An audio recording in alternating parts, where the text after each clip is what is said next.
Professeur Didier Raoult, quel est le bilan que vous pouvez établir de l'action de l'IHU et de l'activité de l'IHU dans le cadre du Covid-19 ?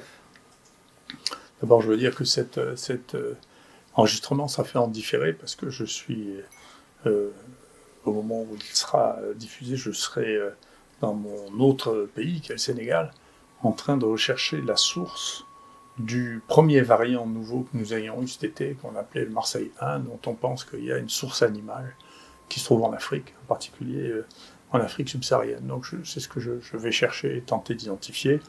C'est un papier qu'on a déjà publié. On a publié ensuite un papier qui vient d'être accepté sur le variant qu'on appelle Marseille 4, dont on pense que son origine est aussi animale et qu'il vient des visons.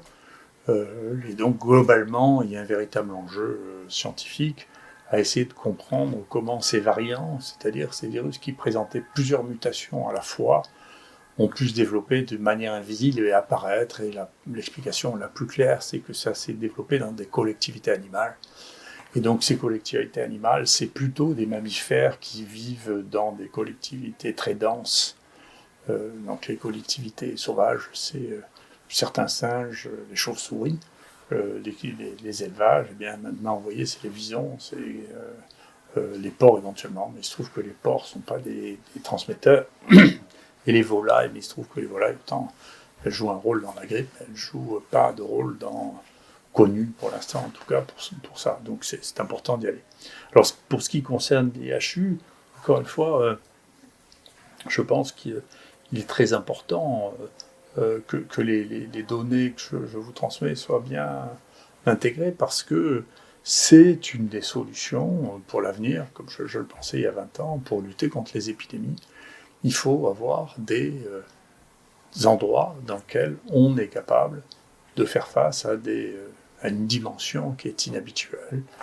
Et d'ailleurs en s'appuyant sur des CHU, parce qu'il y a un effet accordéon qui fait qu'on arrive à transmettre des personnels, des moyens, des financements de l'un à l'autre, et que donc cet effet accordéon ne serait pas possible si nous étions comme dans un centre anti-cancéreux, isolé, à distance des réanimations, des urgences et d'un établissement de cette taille-là. Donc bien sûr, heureusement qu'on a tous ces éléments à côté de nous pour le faire, mais simplement pour vous donner les chiffres, on a fait plus de 500 000 tests ici. Il y a 140 000 personnes qui sont venues se présenter ici pour pouvoir être testées. Beaucoup de gens qui viennent ici maintenant d'autres villes et d'autres départements parce qu'ils pensent qu'on les prend en charge ici correctement. Et il y a plus de 12 500 personnes qui ont été prises en charge ici en hôpital de jour, plus 2 500 qui ont été hospitalisées ici. Et donc, on a isolé plus de souches, je pense que n'importe qui au monde, avec 3 000 souches qui ont été isolées ici. On a fait plus de 5 500 génomes actuellement.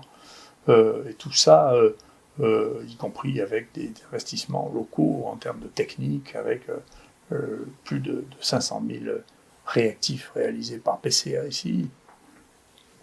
Et grâce à nos amis autour de nous, la radiologie, alors que les scanners low dose paraissaient un objectif inatteignable, on a fait plus de 5000 grâce à toute l'équipe des professeurs Jacquier et Gobert. On a, à partir du moment où cette inquiétude est née sur le plan cardiologique, qui était nouvelle, parce que personne ne se préoccupait de ça jusqu'en 2019, eh bien, il y a plus de 15 000 ECG qui ont été validés par nos amis cardiologues. Tout ça est énorme, c'est des données extraordinaires.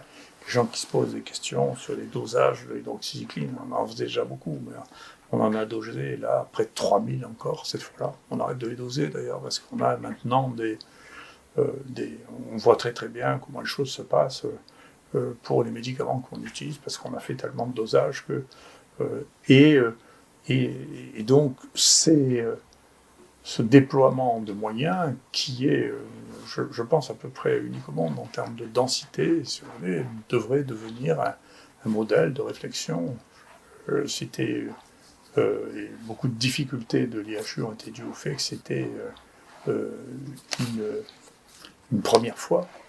Mais donc la preuve de concept a été faite que la prise en charge dans ces conditions-là permettait une certaine fluidité, une adaptation à la situation qui sera si un autre épisode épidémique se présentait, encore plus fonctionnel, parce que beaucoup de choses auront été apprises au cours de cet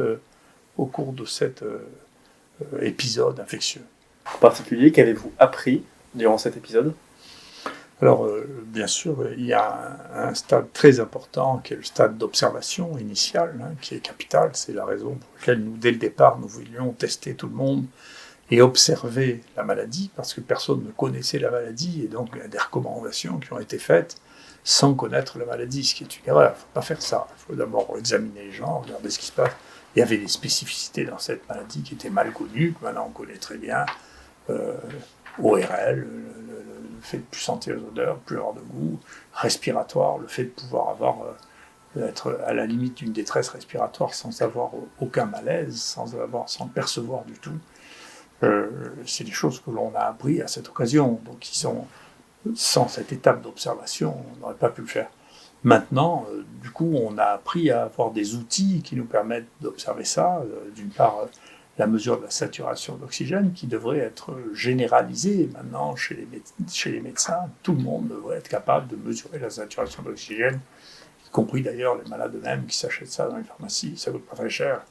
Soit les saturations d'oxygène, soit maintenant de nouveaux dispositifs qui arrivent, comme des montres connectées qui vous permettent de détecter ça.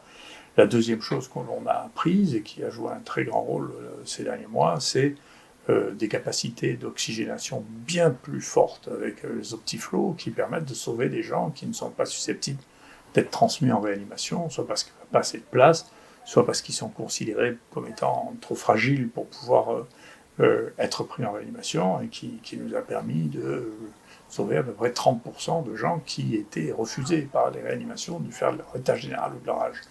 Donc tout ça, c'est des techniques nouvelles qu'on a apprises au fur et à mesure et qui nous ont permis d'améliorer les soins. D'autres choses qu'on a apprises, eh bien, qu'il y avait trop de la coagulation qu'il fallait regarder, il fallait systématiquement faire le dosage d'une molécule qui prédit les embolies pulmonaires.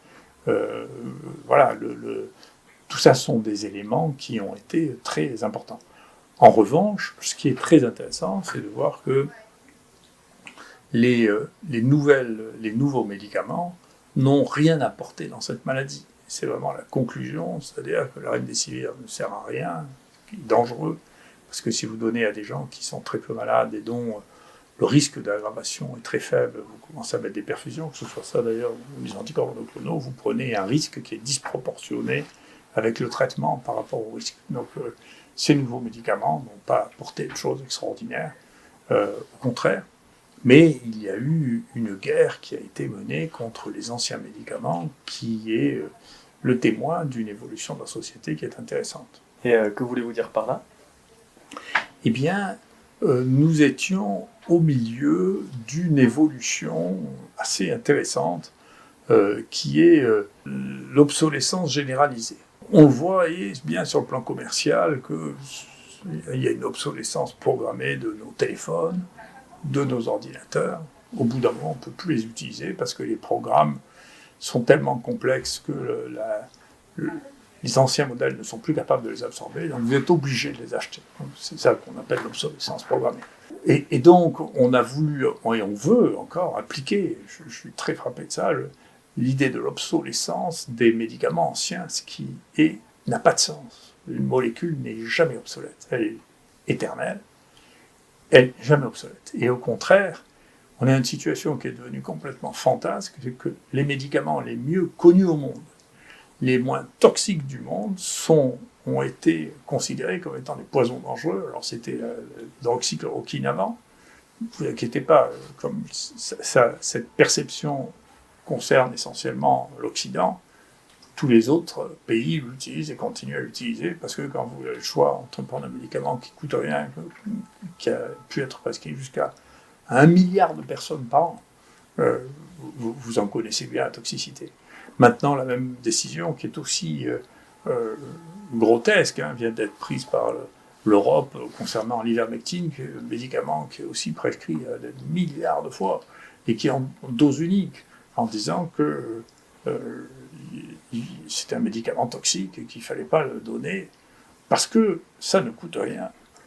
et que ça ne rentre pas dans notre perspective de l'obsolescence programmée, c'est-à-dire de l'utilisation de médicaments qui sont anciens, qui ne coûtent rien. Donc il y a une vraie réflexion, qui n'est pas que française, qui est aussi européenne, qui est aussi américaine, sur le fait de vouloir à tout prix que les vieilles molécules soient obsolescentes, que l'on paye très cher des médicaments, et là-dedans, il y a effectivement des groupes plus ou moins activistes. Alors, je ne sais pas si c'est du complotisme que de repérer qu'il y a des réseaux de lobby qui tiennent absolument à empêcher la prescription de médicaments qui soulagent et qui ne coûtent rien. Y compris d'ailleurs l'homéopathie, parce que personnellement, si quelqu'un est soulagé avec l'homéopathie, moi ça ne me gêne pas, je m'en fiche complètement. Je ne vois pas pourquoi j'interdirais ni la vente, ni le remboursement de l'homéopathie. Et donc il y a des groupes là-dedans où on voit une association entre les associations. Alors il y a une association Citizen for Science, un collectif No Fake Med, et puis des gens qui ont, tous les gens qui sont le plus payés dans notre monde par l'industrie pharmaceutique, ont des liens qui sont non neutres entre eux, puis avec un certain nombre de journalistes, avec un certain nombre de journaux. Et donc tout ça, c'est très facile à voir, il suffit de regarder les réseaux sur Twitter, qui parle avec qui communique avec qui, pour voir qui est qui. Et donc il y a là d'associations et des réseaux qui se sont créés, dont l'objectif est effectivement de lutter contre les médicaments anciens. Et ce qui est assez intéressant, c'est que la plupart des gens que j'ai vus là-dedans n'étaient pas des scientifiques de très haut niveau, et que ce soit eux qui veuillent faire, comme les inquisiteurs, ce qui est la connaissance et ce qui est la science. Tout ça est intéressant. Et il montre que nous sommes dans une situation complexe. Il faudra bien qu'à un moment les politiques s'emparent de ça, parce que je vous assure que pendant ce temps, l'Extrême-Orient court, et que la reconversion des molécules anciennes, la Chine est en plein dedans, parce qu'ils ont bien compris que c'était pas la peine de réinventer toute la toxicité, de perdre 10 ans pour remettre au point un médicament qui est parfaitement connu, quand il marche dans une autre indication et qui ne coûte rien. Comme la Chine est rentrée dans une stratégie de technologie extrêmement rapide, qui rapidement va devenir la source de tous les progrès scientifiques si nous n'avons pas une réaction, et si la science que nous faisons est juste la science d'analyse de produits qui, pour la plupart d'entre eux, ne montreront pas davantage pour la santé humaine, mais simplement permettront de faire vivre un modèle qui finit par être dépassé. C'est le modèle de la création de nouveaux médicaments qui est obsolète. Ce n'est pas les médicaments. Ce modèle-là, c'est tari au XXIe siècle. Il y a très très peu de nouveaux médicaments qui permettent de changer l'espérance de vie, et il va bien falloir abandonner ce modèle. Ce n'est pas les molécules qui sont obsolètes, c'est un contresens. Les molécules sont éternelles.